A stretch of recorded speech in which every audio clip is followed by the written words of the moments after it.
How's it going, everyone? Welcome to the weekly trading review for the week of 8/25. So this week I had 13 trades, overall profits $38.58, 12 wins and 1 loss overall. Swing trades $35, 2 wins and 0 losses. Day trades 1 share, $3.58, 10 wins and 1 loss. So let's start with what the market did this week. Then I'll go over the day trades, the swing trades, and some of the positions that are still open. I'll also talk about a minor change that I'm making to my swing trades for this month that I'm trialing out at the end of the video. So we'll cover more about that at the end, like I mentioned, because I'm recording this on a Tuesday where we've had some market volatility, a potential long entries for longs. So I tried out some of those new strategies today. Okay, so market last week on the 25th, pretty dead week, right? We had some follow through selling after this strong Friday candle from Jackson Hole, marginal new high, and then we dipped again a little bit to this 8 EMA. So mildly bullish, a lot of LPTE days. I think some fairly difficult trading conditions, and given that it's August, given that it's a light week, and also given that I made some really nice gains in the first half of August. You can see here this nice stretch here to the 15th. The second stretch kind of died out a little bit. So I was just kind of working on, okay, I'm not going to make a lot of dumb mistakes here. Just going to focus on preserving the nice gains that I made.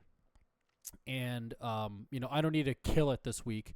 If I can get a small win, then I'm good with that and just kind of keep the ball rolling on there, because I had a pretty nice stretch, pretty nice run for the past, 3 or 4 weeks of taking a lot of nice profits. So, want to kind of keep that.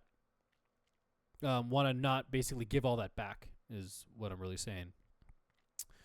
So that was the context. In terms of the outlook D1, we're still bullish technically.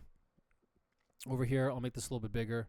So we're still bullish technically. Again, we're above all the moving averages. We now have this SMA stack. So the 50 has crossed over the 100, which has crossed over the 200. So we have this alignment, which happened over here. So that's a little bit bullish.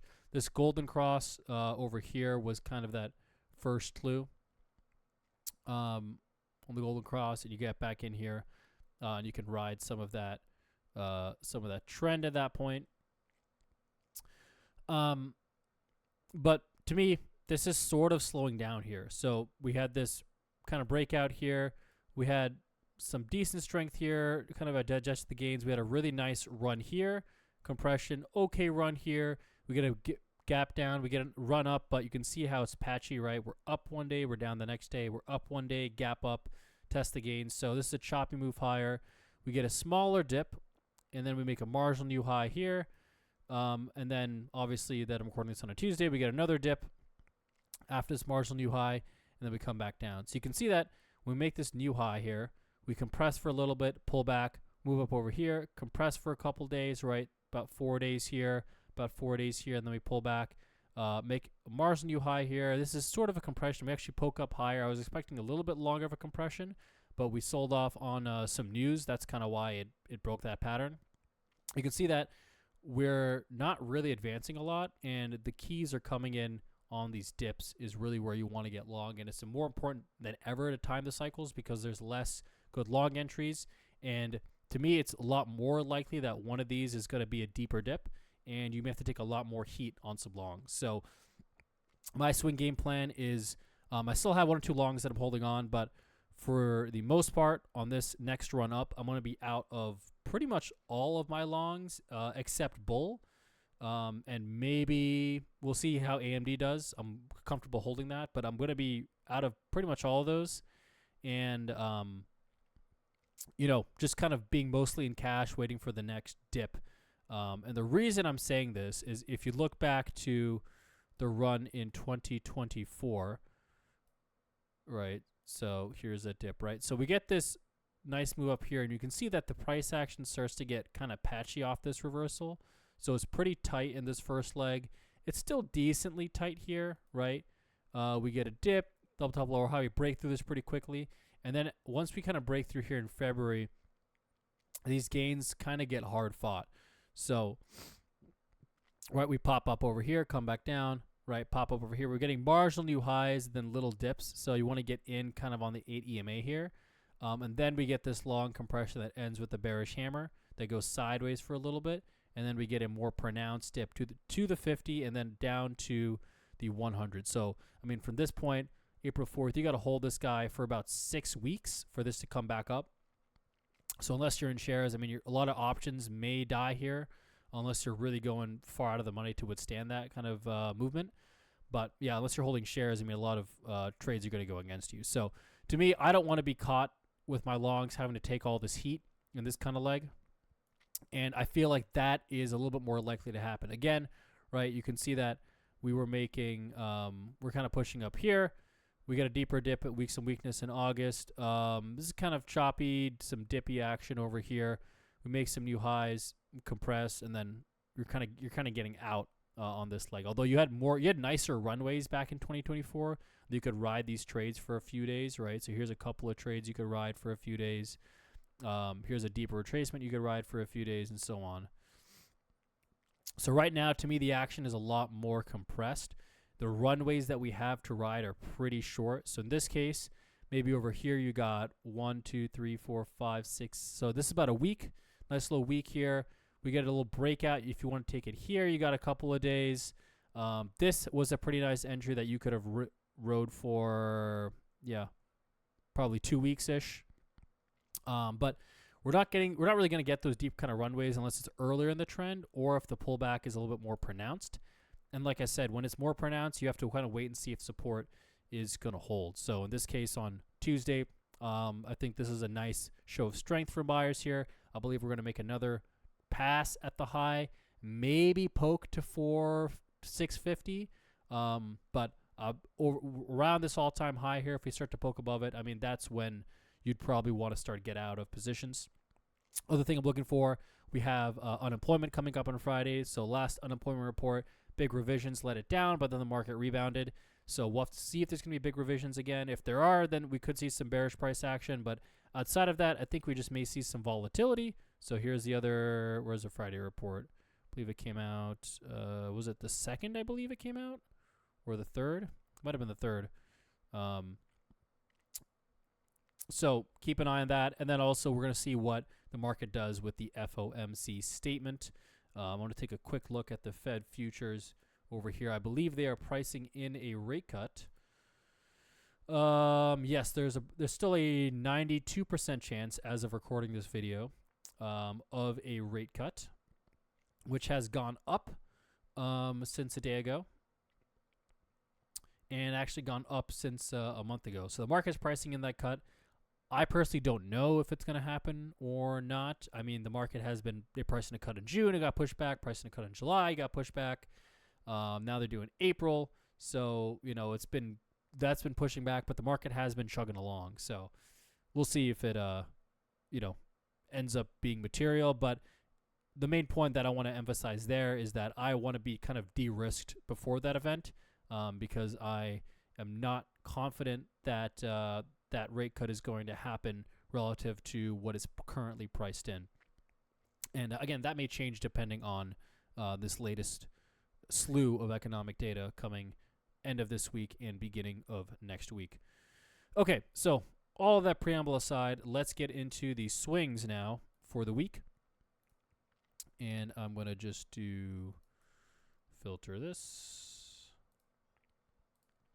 Okay, so I had 2 swings that I took this week, and actually one of them was I technically had 3. One of them was a hedge, but I didn't quite count it. The first one was light. So saw it on October 25th. Here is the D1 setup on light, and here's the D1 setup on the market. So market holding the gains of this candle, light breaking out of compression. Pretty strong D1 chart, nice price action. And see it has pullbacks to the 8 EMA, the 15 EMA. It's kind of been hugging along that pretty well. It had some volatility post earnings, so I felt that, all right, I mean, it has a pretty decent target up to 130-ish, so it has a good chance of testing that. So I got long on light at, I was long 30 shares at 124. So if I go to the price action for that day,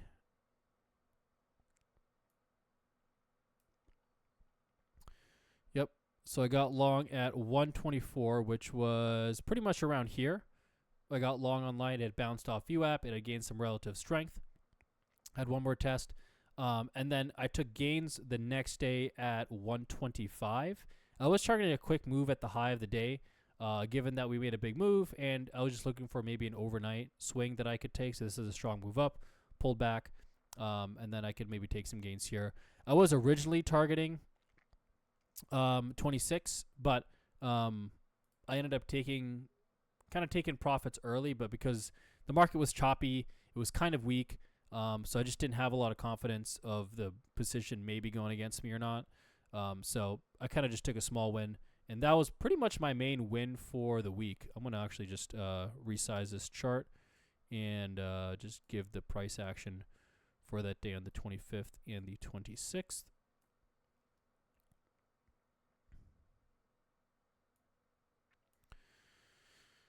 Yep, so there's the pullback here on the 25th. Market, yeah, stock makes a move up higher initially, but I just take gains kind of on the open. Initially, kind of hits this candle, it's kind of backing off a little bit, so I just take the gains over there. So that was light. Obviously, the stock had a nice fall through this level, and I'm actually back in the trade here as of close to end of day today. Next trade I took was Rocket Lab, RKLB. So stock had broken above this trend line here on the 28th. So I took it last week on the 25th, and it had broke through this trend line, but then it actually had fallen back below it.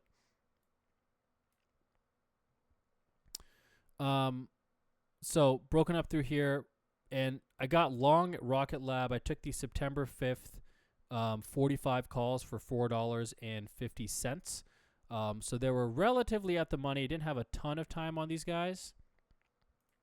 Stock had pulled back here, testing VWAP. So I kind of got it around VWAP here. Had a little bit of a sell-off. And then the next day, gapped up a little bit. And I saw it kind of had broken. It didn't confirm this trend line break. So if I look at this trend line break here, see at the end of the day, it was hugging it, and then it fell below it. And because it fell below it, I was like, all right, I mean, I don't know if we're going to have a scenario where we fall below it and we reject hard. We fall below it, maybe we chop around for a while and then move up, or we immediately kind of push up and this ends up being meaningless. So I was kind of one-third. But given I had kind of shorter term in the money, but not super in the money options, so I had some time premium decay against me. I didn't really want to figure it out, so I figured that I would scratch out of the trade, and then if it sets up again, it sets up again, and I'll take another strategy. But as of right now, the stock, I figured I'd scratch and get out of it. So scratched out of the trade for like a $5 win. Obviously, we had a push up early in the morning, bearish candle, and then ended up pulling back. You can see that the stock is still up above my entry over here, so it's kind of chopped around for a while. Those calls have probably been eaten up. I'm going to check those right now.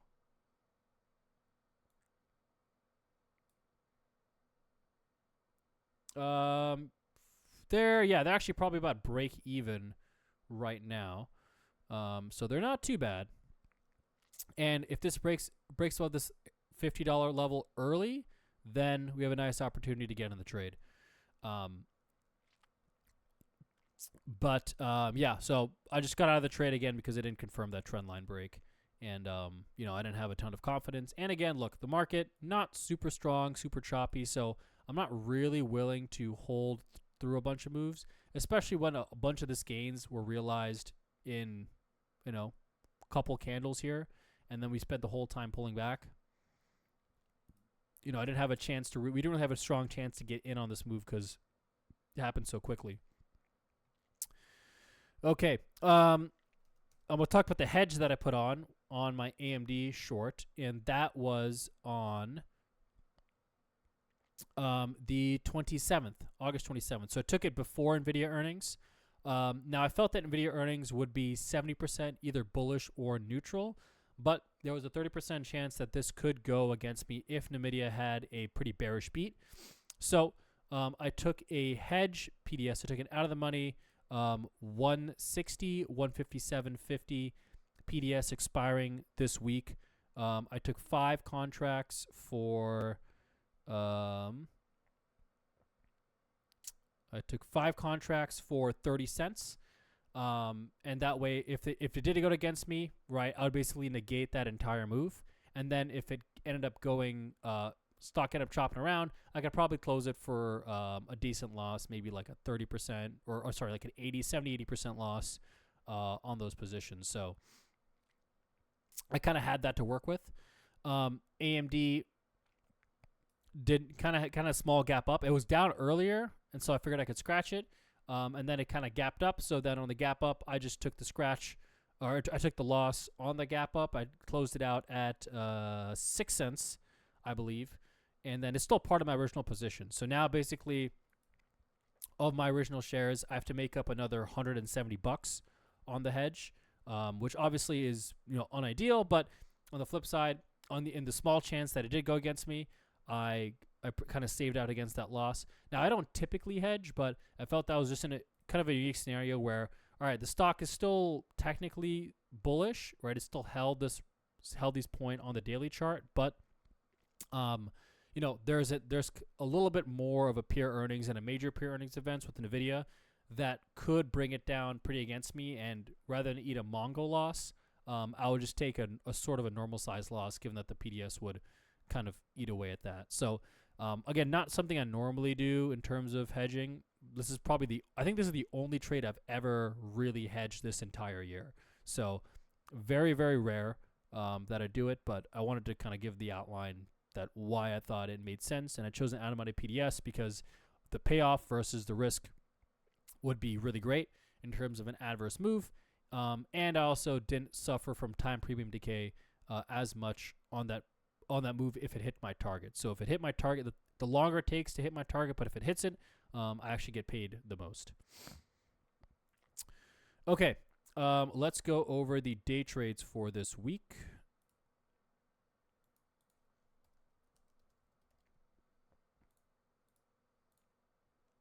Okay. So, first trade, going in order, was Dexcom. All right. So I saw this short, on this day, actually, on August 25th. It had broken both of its SMAs and its a VWAP. So let's scroll to that day. That's the D1 setup. Really nice weakness on that guy. It had some decent follow through as well.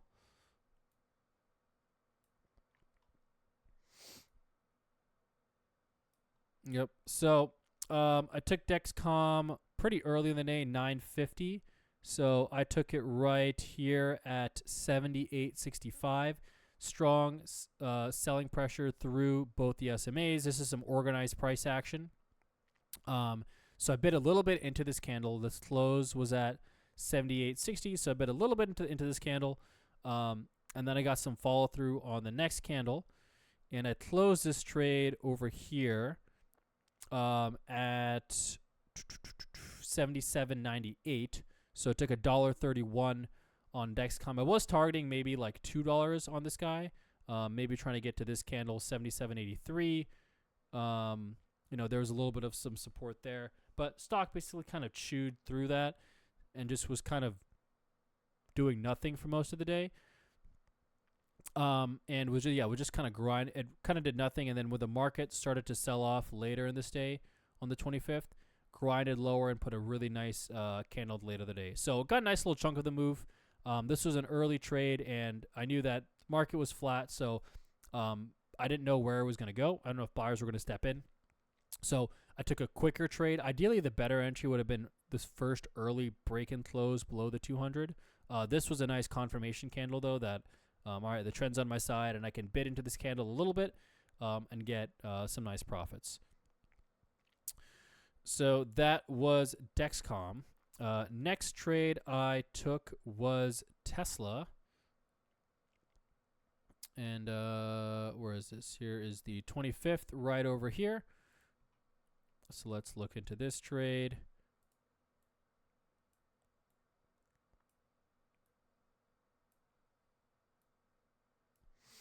Okay, so Tesla took this at 344.70. Where was this? 344.70 at the 1205 candle. So took it right over here. Now this stock had a nice move higher. I knew I could bid at the 50s at the 8 EMA. So I bet at the 8 EMA I got filled. And then I was waiting for this to kind of pop up and I just take a quick dollar, right? If you look at the market is really dead, very LPTE. So I'm just looking for a quick win on Tesla.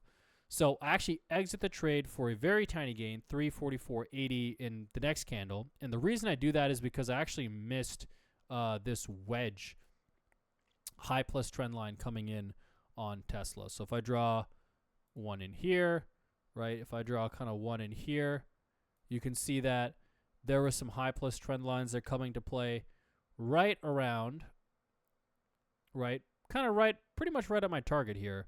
And you can draw a couple more if you want. There's a whole bunch you can draw that they all sort of cluster around here, like 384 to 345. So when I took the trade, I was like, wait a second, I kind of missed these high plus trend lines. I don't know if Tesla is going to break this or not. So again, same thing with the Rocket Lab, right? It didn't confirm the trend line break, so I just scratched out of the trade. And in the Rocket Lab case, I had a small window of profit, but then it pulled back against me. In the Tesla case, it did actually push up a little bit before pulling back to this trend line. And then we had a pullback on the last couple of days back in the range here, right? So, again, I didn't know. You see these prior tests of the trend line, right? We test this, then we get rejected. Test, reject, right? Test, get, reject. We get a gap up and then a reject. So, you're in this cluster. It's like it can look good, and then it starts to stall out and pull back, and then it can go against you, I think, pretty quickly and to hold through a lot of heat. So that was the reason I had scratched out on Tesla.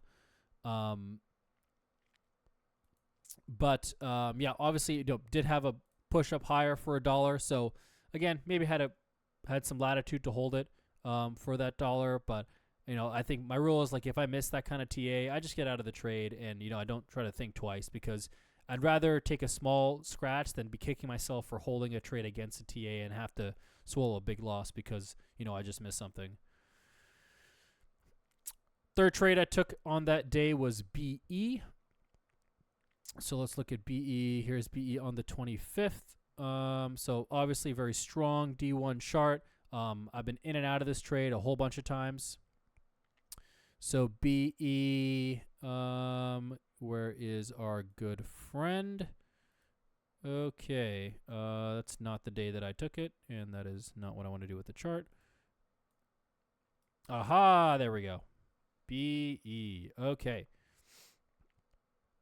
So I went long BE at 49.30. Is this the 25th? Yep, at 3:10. Yes. So I went long BE at 49.30. So stock had broken out here. I went long originally here at and let me actually just zoom in because I had averaged to this trade. So I went long 2 shares initially at 49.30, which was correct. So it was poking up here, so I got in at 49.30. Stock pulled back to the 8 EMA, got this little tail, so I added another 2 shares at 49.19. Popped up over here, looked good. I figured I could probably take 25 cents on the next pop, so it moved over here. And on the next pop up over here, I had an order out at 49.48, and I took 25 cents profits on 4 shares, which was $1 overall. So that was a nice little win on the trade. I originally looked at this because this is where I would have liked to have entered the trade before it took off at the high of the day. And right over here, you got a nice, oof. I mean, you could maybe squeeze out $1 if you get a really nice bid, but you got a clean 80 cents in there, 75 cents in there. So there was some nice gains in this part, but I missed it. And obviously, it made a big run yesterday, so just looking to get in on dips after VWAP. So you see it poke below VWAP, found support, bounced up. This is a long, choppy pullback over here. Market's still selling off, finding some support at VWAP. BE started to make some higher lows versus this, started to get above this candle, so that's how I knew we're in business. And then I can get in on the trade. All right. Next trade that I took. I took Rocket Lab as a day trade.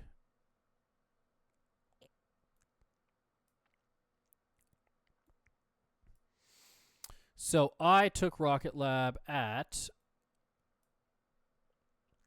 I took it right around here. This 1030 candle. I took it at 49.75. And I was just looking for another maybe push up to the high of the day here, somewhere around 50. Now, Rocket Lab pushed down back here, spent the whole day below VWAP for the rest of the day. So at that point, I was saying, all right, well, I'm going to try to scratch out of this trade on any sort of pop-up at 49.76. Stock kept on going against me here on the 27th. And you see how the market's rallying. It's not really rallying. So when the market dipped and Rocket Lab broke through here, that's when I took the loss at 46.35 for $3.40. So definitely my bigger loss on my day trades. But at that point, I was like, all right, I mean, look, I knew that it had failed the trend line break this time, and then it was above the trend line earlier, but then it had started to fall below VWAP and the trend line at the end of the day, which meant that I was kind of on borrowed time. So that's why I was a little bit more, quick to get out of the trade, because if this goes against me, I may have to hold through much more heat than it's worth the reward, right? And so on my day trades that I turn to swing trades, I usually close them the next day. I don't typically hold them for like 5 days or something like that, like 1, 2, 3, 4. So it's pretty much almost back to even here today at 49.32. But yeah, I don't really like hold them, that long. So took the loss on Rocket Lab. But yeah, I mean, pretty much as long as this kind of level held, I was good at 49.96. When it broke this on a long green candle, all right, out of the trade, and I didn't really think twice about it. All right, next trade that I took, ANF. This was a post-earn bull. So this was a quick trade that I took on ANF. Let's go back to this day. All right, so here's the earnings on ANF. Strong long candles early on. Broke through this candle here at the 955. And it closed the gap, and it also broke through VWAP. I figured it had some room, maybe to this high over here, maybe to some candles, some resistance over here. So, figured, all right, I mean, I can probably at least take a quick dollar on this guy. So ANF, I went long at 97.41, which was here, poked a little bit, and then it pushed up over here, and I took $1 at 98.41 on I believe this next candle right here, yeah, on the 10:05 candle. So quick trade. It did have, had a little bit of it in it, right? Maybe another 50 cents. Got $2 in there, but after that it poked down, and then it didn't really quite recover to that level. So again, it's the quick early morning kind of in and out trade on momentum. You're never going to quite get the peak, but I knew I had a good chance to get a nice dollar on this guy. Okay. VSCO was my next trade over here. This was a post-earnings bear, and this was a bearish gap reversal that I took on VSCO. So saw this early in the day on the 28th, and you can see if I go to the 28th here, market initially bearish and then getting a little bullish. So on these early morning trades, I know that they're going to be pretty market resistant unless the market is really shooting on volume here. So it moved down early into the gap, and then it broke down over here. So I was like, all right, perfect. It broke down. I think we're in good shape. I'm just going to bid into this candle a little bit, and then take profits when it hits the prior day AVWAP, which was going to be at 23.33. So I got in at 23.61 for 4 shares, and I held it, and then it got out at 23.33 for pretty much full for $1.12 profits overall, and it did push down pretty strong here, but I wasn't really expecting a whole dollar move. Usually these test this level, and then it doesn't really do kind of chop around it. So I don't trade too many bearish gap reversals, but this was one where it's like, all right, we established it early, nice little compression break, and the price action is good, and it's decently strong here, so I can kind of stick with it. Okay, so that was VSCO, and then the next trade I took was on AVGO. I took it here on the 28th. So let's go to that. Okay, so this stock made a new high of the day early, and I was like, all right, looks like it's going to grind up. I'm going to get in on the 8 EMA kind of at a dip. So I bid lower. I got in at 308.50, which was right here. Stock kind of pulled back to VWAP and then was kind of just slowly grinding higher the whole day. So I added to the trade at 308.60. Kind of somewhere around here, added to the trade 308.60. And then I was targeting, my average was now 2 shares at 308.55. And I just figured I could take a dollar at 308.95 near the high of the day. Didn't know if it would crack it or not, since it was so dead on the 28th. But yeah, market was pushing up higher. AVGO not pushing up as high, so took a dollar on 2x, so $2 overall, and then I got out of the position. Okay, next long I took, I was back in BE, which has been a favorite for me. Sometimes when you see these kind of stocks like that have a whole bunch of volume and a nice trend, and especially if you're being a little more conservative and you're just day trading them, I mean, you can, you kind of can come in and out, and I really just like to get these on these little dips to VWAP. You can get in, dips to VWAP you can get in. So, yeah. So, okay, BE, let me find this chart. 28. Okay. So, I took BE at 53.84. So, took it right, kind of right here on this pop on this candle. Stock pushed up over here and then shot back down, kind of not really doing a whole lot. And then if I look at what the market was doing, so this is a nice entry point, 11.25, right? You can see market new low of the day, kind of choppy, BE holding up pretty well. Market's starting to rally, test this high of the day. BE not really responding to this. So I figured, all right, I mean, we've had a nice move up here. Stock did have a nice compression break, maybe a little overextended. So, going over here, just decided to scratch out of the trade and see if I could re-enter. And it broke through down. This is a nice entry point right here. Break through the high minus trend line. So that's when I would have got back in the trade at 53.99. And I could take some nice gains on that guy over here. 60 cents in there, 50 cents.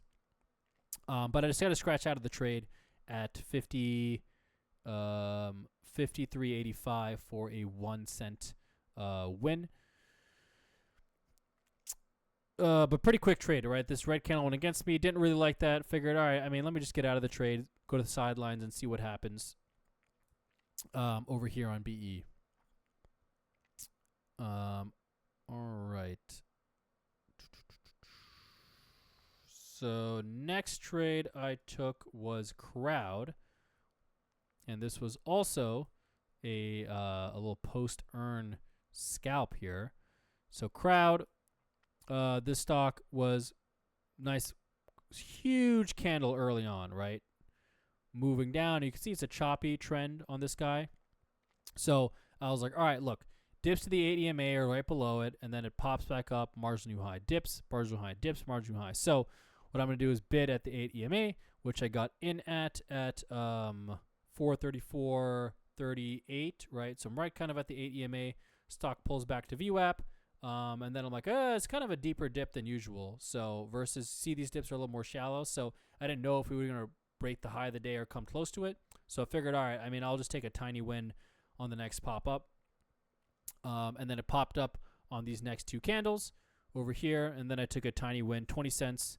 I got in at 434.38, got out at 434.58, tiny win. Did also end up moving in my favor.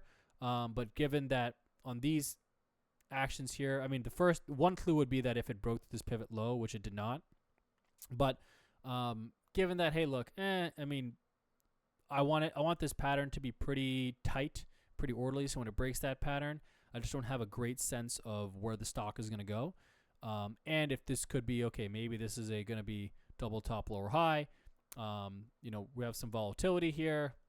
Kind of hard to say. So, and there's also maybe a little bit of resistance coming in over here, 43, 46. So, we're kind of rubbing up against that level over here. So that was kind of my thinking of taking a small win on crowd. Next one I took was on Baidu. This one was courtesy of Hari. So thanks, Hari, for letting me know on Baidu. I like this breakout, and it broken through I believe a downward sloping algo line, or I mean, I guess it's technically a trend line because this is a bullish candle. But you can see broke through this trend, comes these trend lines here, getting out of this compression. So I took it pretty much right around here, actually, at 215. 144. Yes, I took it actually right around here on this bullish hammer. Or this bearish hammer, sorry. Baidu. 95.60. So there is 95.60. And then I closed it actually about two candles later at 150. And this trade, by the way, I took on the 29th. And you can see the reason I got out of it was actually pretty similar to that hard get out of it. The market had tested it, and it kind of looked like, all right, look, we stalled here. We're just waiting for this break of VWAP to happen, and it doesn't happen. The entire day, VWAP is a ceiling, and the market cannot get above it for this gap and go trend day, and has not a super bearish close, a kind of a neutral close. But, it's hard to really get long at that juncture. So, what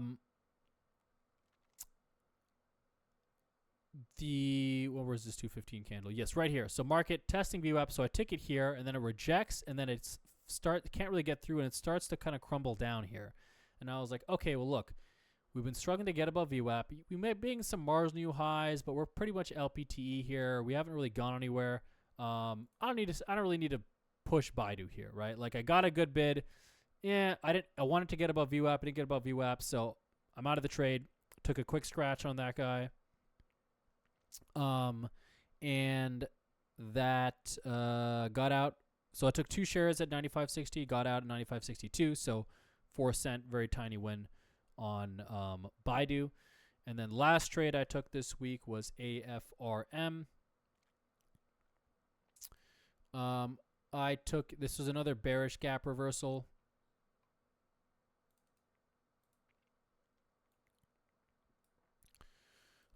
So this suck. There was some okay entry here, but you're kind of targeting maybe there's a prior day VWAP coming in somewhere here-ish.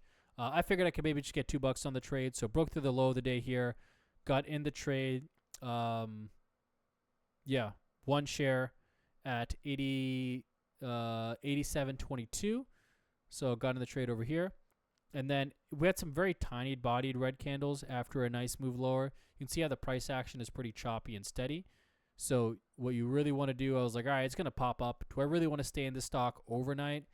I didn't really know. Didn't have a good sense of the market. Don't really like to hold these post-earn bearish gap reversals overnight.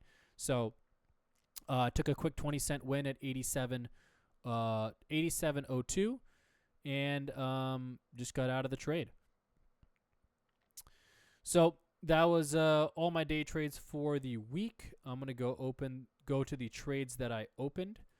First trade that I opened, or not full first trade, but one of the trades that opened was snow.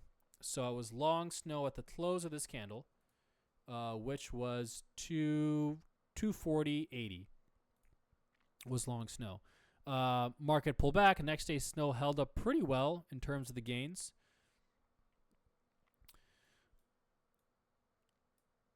Held up pretty well over here. And then I added to the trade one more share of snow. Or actually, sorry. Let me just go to my...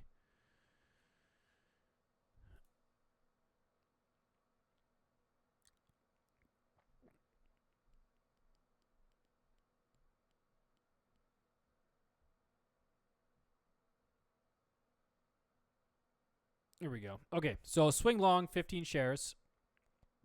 Added at 20.48. I added another 5 shares on 8.29 at 237.80. So my average is about $20.05.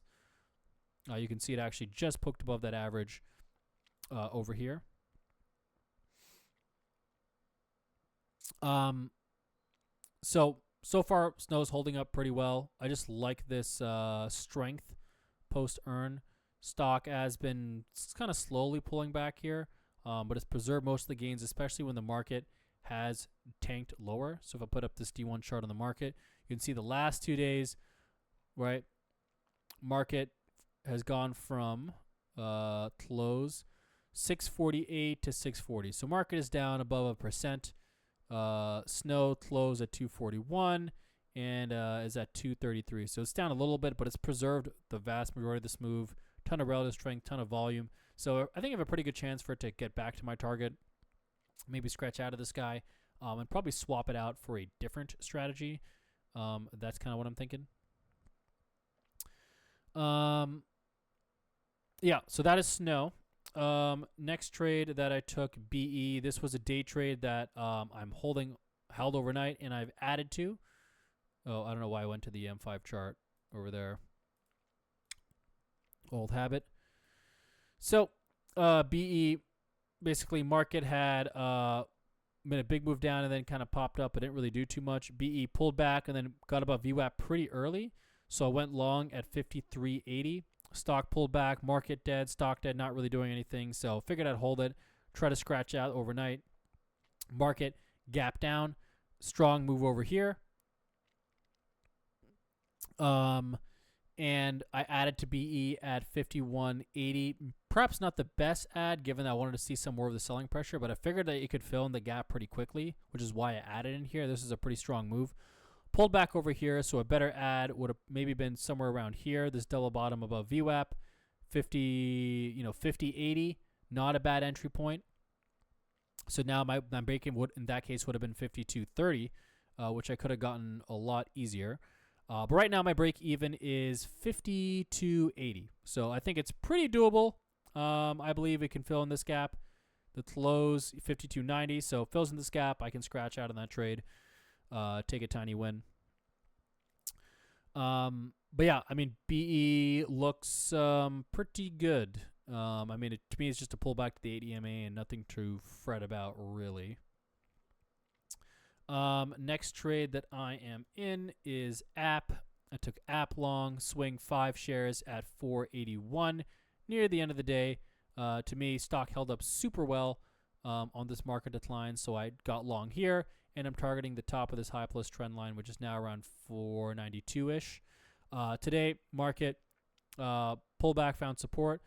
This stock strong, pulled back to VWAP, filled in the gap, and it broke through this prior a VWAP high, tested this, and it found some support. So I added to the trade at 40.80. So my average is now 10 shares at 40.85 or 480.5. or 480.50, and I'm targeting 491.50. So I'll take some gains when I get to that section. I'm still in UPS. UPS short, took it here. The September 19th, 90 calls for $4.90. That is in profit right now. Testing this 85 level, held up really well considering this market decline. I believe this move is fresh, and I believe I have a chance to test this low here around 85.30 and see what happens there. If it can break that, I believe there's another low, maybe around 82, and there's a DEX level at like 80, I don't know, 80 something. Or sorry, I think there's a low. Oh man, there's a low plus trend line. That is what I was looking at. You got this low plus trend line here that I'm looking at. So if it can break through here, yeah, I mean 80. Let's just get this sorted out here. Couple of days here, yeah, you see it's coming in 82. Couple of days, maybe 81.50. So, I think if it breaks through there, I got a pretty nice runway on UPS. The thing is, market isn't super conducive to shorts, so it's kind of hard to determine if it's gonna go there or not. So I'm gonna be a little more passive. Probably just take gains on the next continuation down on the open, given that I think the market's gonna rally. And also, I'm slowly running out of time. If I had longer DTE puts, I think I would hold through them. Or if I could scale out, I'd hold through them. But unfortunately, I do not. So I cannot hold through them. All right. That is UPS. Talked about BE, Bull and App. And yeah, let's talk about Bull. And I'll finish, go with AMD last here. So Bull. Had earnings. So this week on Bull, or last week I should say, I had closed the so the week before I had shorted the 828 short calls for a 21-cent credit. Closed that for an 11. Closed that at 11 cents. It took 10 cents off that before earnings on this dip down here, and then I sold the next week's, or I guess this week's, the September 5th, if I got that right. So the September 5th, 19 calls for 15 cents. And I figured, all right, look, if earnings pops up high, then I'll just close the entire position for a win. If it goes against me, then I'll just collect the premium. Or if it does nothing, then I'll collect the premium off of that Ivy crush. So that's kind of how I thought about the trade. And I closed that on this Monday morning for a 3 cent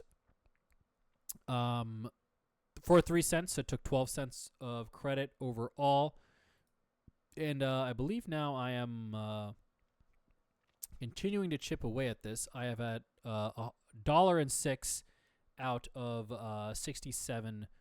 So I think I've reduced my cost basis by about 15% on Bull.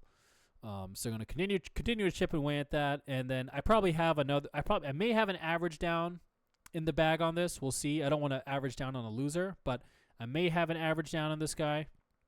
But right now, I mean, stock is just kind of doing nothing. So, I'm just gonna keep selling some calls against it, and we'll just kind of see what happens. All right. So last trade I'm in is AMD. So still holding this guy after it has gone against me from the beginning or the middle of August, I should say. Stock had rallied and then closed a little bit on a bearish note this week. I'm still in this compression on the gap down today. Didn't really gap down too much. Found support on the 50-day moving average early, and it held support right over here at the kind of $58.70 level, $58, $60 level. So kind of leading on this support here.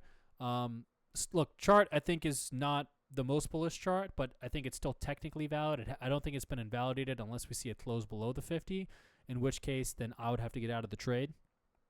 But I see a market runway right here. I'm looking for a couple things. If we get a nice strong move that can break through this trend line and start to get above 173, potentially add to that trade. That's my line in the sand here. There's a whole bunch of resistances kind of coming over here, so it has to be able to break through that in a strong move. If it's kind of weak around there, I may just take a smaller loss on the trade. But I'm still good with holding it. I think it just is grabbing a lot of liquidity over here. And then, a little bearish here, kind of been selling off before Nvidia earnings. So just hasn't quite found its bid yet. But still holding on to this guy and, see how it ends up turning out. And then I did finally, so the 2 new trades opened this week. I took a long on WDC and I took a long on LITE. Now, the switch that I decided to make was to try out some out-of-the-money, longer-dated CDSs. So I did an analysis of my trades, and let me actually pull that up. But I did an analysis of my trades, and there's kind of 2 things I was checking here. So first thing is how much am I making relative to my risk?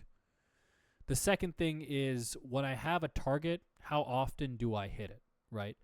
And it's important to know that the out-of-the-money CDS it's not a wiki strategy. It is a strategy that some traders use. But there's kind of pros and cons to shares, deep in the money calls, and the out-of-money CDS. So I think it's important to just know what those pros and cons are. And maybe I'll talk about them in a separate video. But I listed all of them out to understand where is the advantages, what are the things that I may have to, struggle with here. But basically, I was evaluating should I do this right now or not. So the first thing I did over here, these are all my swing trades. Oh, that's a little too big. So first thing I did here was I looked at, okay, look, out of all of my swing trades, right, I looked at what's the worst loss, best win, my average return relative to my risk. So my risk is 1.5% on a $30,000 account, or $4 or $450, right?